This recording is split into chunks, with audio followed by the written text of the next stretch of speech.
Saudara, perdamaian dan gencatan senjata di Gaza, Palestina terancam gagal. Israel terus melakukan serangan ke sejumlah lokasi di Gaza yang menewaskan puluhan orang. Amerika Serikat sejauh ini masih berdiam diri. Bagaimana kelanjutan proses perdamaian di Gaza? Apakah PBB dan negara-negara dunia internasional bisa berkontribusi dengan nyata? Siapa yang harus memimpin proses perdamaian di Gaza? Kita bahas bersama Guru Besar Hukum Internasional UI, Prof. Hikmahanto Juwana. Prof. Hikmahanto, selamat petang. Selamat petang, Mas Dipo. Sehat Prof, ya?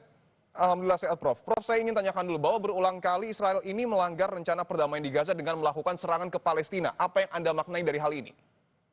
Yang pasti adalah gencatan senjata ini semakin hari semakin rapuh. Dan gencatan senjata ini masih tetap ada, itu karena adanya komitmen dari Presiden Trump bahwa gencatan senjata ini harus tetap di-preserve atau dijaga. Nah, tetapi menurut saya ini sudah rapuh karena apa? Tiap kali kita mendengar bahwa Israel melakukan serangan dengan apapun alasan, seperti baru-baru ini yang tadi diberitakan, anak kecil yang dituduh disangka sebagai seorang pelaku teror. Nah, ini harus dihentikan. Dan menurut saya caranya adalah kita tidak bisa bicara dengan Perserikatan Bangsa-Bangsa. Karena dalam hal seperti ini PBB sejak awal pada waktu Presiden Trump memunculkan 20 poin perdamaian di Gaza, itu tidak bicara soal PBB, peran PBB. Bahkan dalam pidato juga Presiden Trump mengatakan bahwa PBB tidak bermakna di dalam perang yang beliau bisa hentikan lah, kira-kira seperti itu. Nah, jadi yang sekarang ini penting itu adalah pembentukan segera ISF, International Stabilization Force, yang tadi Menteri Pertahanan Amerika Serikat sudah menyampaikan kepada Menteri Safri Samsudin. Jadi ingat, ya, pasukan ini tidak merupakan pasukan Perserikatan Bangsa-Bangsa. Jadi jangan sampai ada orang di Indonesia mengatakan bahwa kalau tidak ada persetujuan dari PBB maka tidak bisa. Tidak, ini sudah sepakatan di dalam pertemuan Trump dengan pemimpin negara Timur Tengah dan negara yang berpenduduk Islam terbesar, yaitu Turki dan Indonesia. Dan Indonesia sudah berkomitmen 20.000. Jadi nggak ada urusan dengan Perserikatan Bangsa-Bangsa. Ya. Jadi ini sangat menyesatkan kalau misalnya ada yang mengatakan bahwa kita harus dapat persetujuan dari Perserikatan Bangsa-Bangsa dulu untuk mengirim pasukan perdamaian. Bukan itu intensinya. Baik, tapi begini Prof, bahwa gencatan senjata yang kemudian sebelumnya juga diinisiasi Amerika Serikat, tadi Prof juga sudah menyebut bahwa sudah rapuh. Di sisi lain, Amerika juga mengatakan bahwa peran PBB tidak bermakna. Lantas siapa yang kemudian harus dan mampu memimpin proses perdamaian di Gaza? Yang bisa dan mampu adalah pertama Amerika Serikat. Yang kedua adalah negara-negara di Timur Tengah dan negara-negara yang memiliki penduduk besar di penduduk Islam terbesar di dunia dan sejumlah negara Eropa. Kayak kemarin pada waktu penandatanganan itu kan presiden kita diundang di Mesir, lalu kemudian ada Perdana Menteri Inggris, Presiden Prancis juga hadir. Jadi mereka-mereka inilah yang akan menjaga gencatan senjata ini.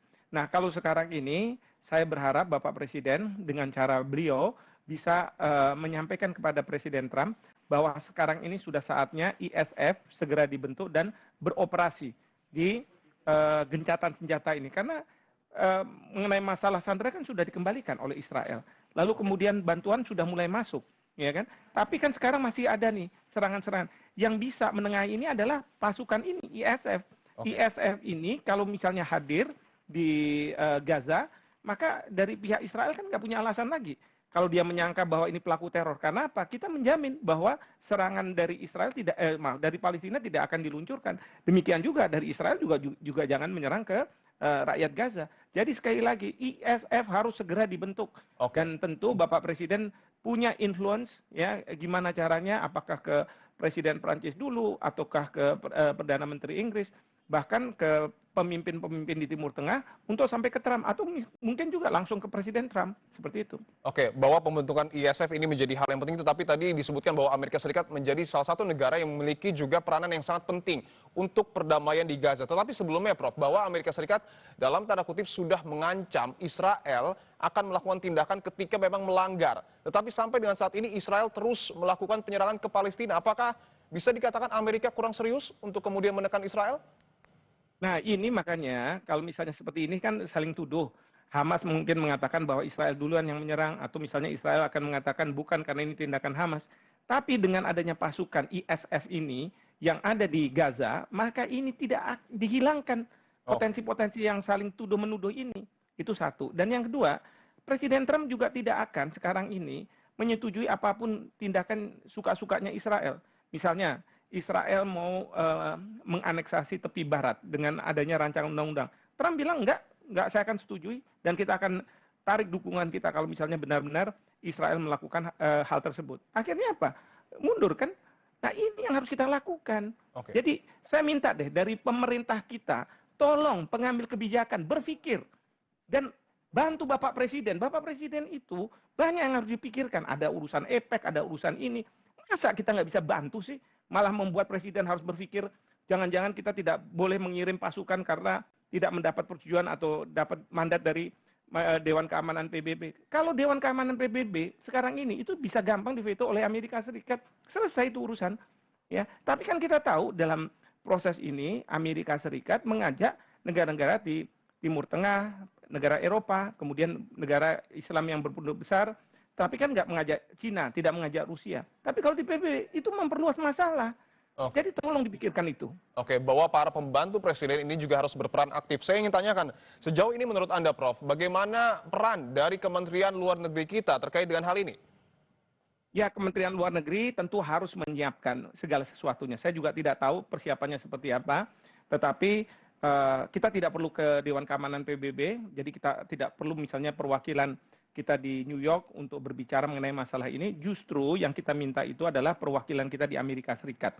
Jadi Kemlu harus minta ke duta besar kita untuk melakukan pendekatan dengan pemerintah Amerika Serikat. Lalu kemudian juga ke pemerintahan negara-negara di Timur Tengah. Lalu Kementerian Pertahanan harus bilang bahwa kita akan kirimkan ada tidak adanya resolusi dari Dewan Keamanan PBB, ya. Dan kemudian juga pasukan TNI juga harus sudah disiapkan 20.000 nih janji Bapak Presiden, dan jumlah 20.000 itu tidak kecil, yaitu sangat besar karena Amerika hanya berkomitmen sampai dengan 200 pasukan. Sementara dari Timur Tengah mungkin juga ada beberapa lagi. Nah, inilah yang akan menjadi pasukan yang dibanjiri sehingga Israel itu tidak semena-mena dia menyerang Gaza. Jadi bukannya saya mengatakan ini jadi human shield ya, tameng manusia begitu ya, tetapi pentingnya ISF itu adalah menjaga gencatan senjata supaya tidak rapuh, tidak kemudian jadi bubar gitu. Karena ini harus dijaga betul. Oke, bahwa tapi sebelumnya begini, Prof. Israel juga menekankan bahwa setiap pasukan yang masuk ke sana ini harus dengan persetujuan dari Israel. Belum lagi Israel juga meminta negara yang masuk adalah harus negara yang netral. Apakah kemudian ini juga akan menjadi hambatan?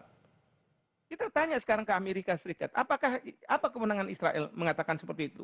Sementara Hamas harus tidak boleh ikut dalam pemerintahan pemerintahan transisi, Hamas harus dilucuti. Tiba-tiba sekarang Israel bilang kayak begitu.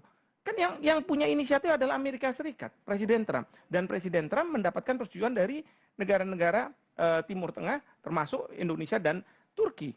Apa urusannya Israel menentukan kayak gitu? Apa Israel mau supaya pasukan kita nggak masuk ke sana? Ya, kalau misalnya dalam konteks PBB, memang betul PBB akan mengundang pasukan dengan catatan dua negara yang saling berkonflik itu menyetujui. Tapi kalau yang sekarang ini lain, konteksnya bukan PBB. Jadi ada pejabat kita yang bilang ini harus dapat persetujuan dari PBB. Menurut saya itu salah, ya, itu salah. Ya, jangan membuat presiden jadi pusing lagi, mundur dari langkahnya. Oke, artinya peran Amerika Serikat juga ini menjadi penting untuk kemudian menekan Israel agar tentu tidak menyalahi aturan ketika ada tentara dari negara lain yang kemudian ingin menjaga perdamaian di sana.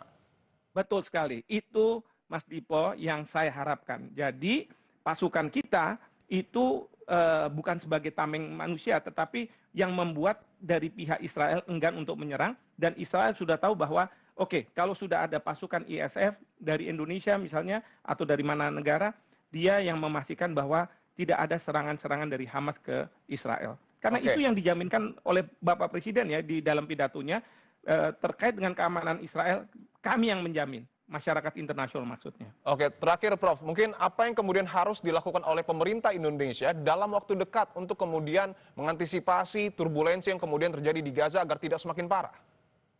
Ya, yang pasti adalah seperti saya katakan, Bapak Presiden punya caranya untuk menyampaikan hal ini kepada Presiden Trump ataupun ke pemimpin dari pemerintahan Timur Tengah, Eropa, segera mungkin supaya gencatan senjata yang rapuh ini tidak kemudian seperti masa-masa lalu akhirnya tidak dipatuhi oleh kedua belah pihak.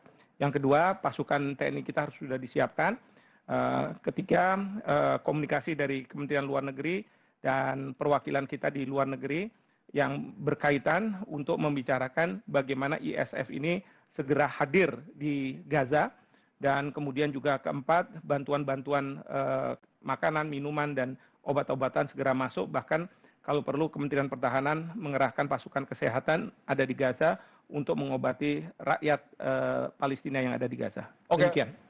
Prof, saya ingin tanyakan lagi, perlukah Indonesia kemudian menggandeng negara-negara yang memiliki sikap yang sama untuk berbicara kepada Amerika Serikat? Jika perlu, negara mana yang kemudian paling memungkinkan untuk bersuara bersama dengan Indonesia?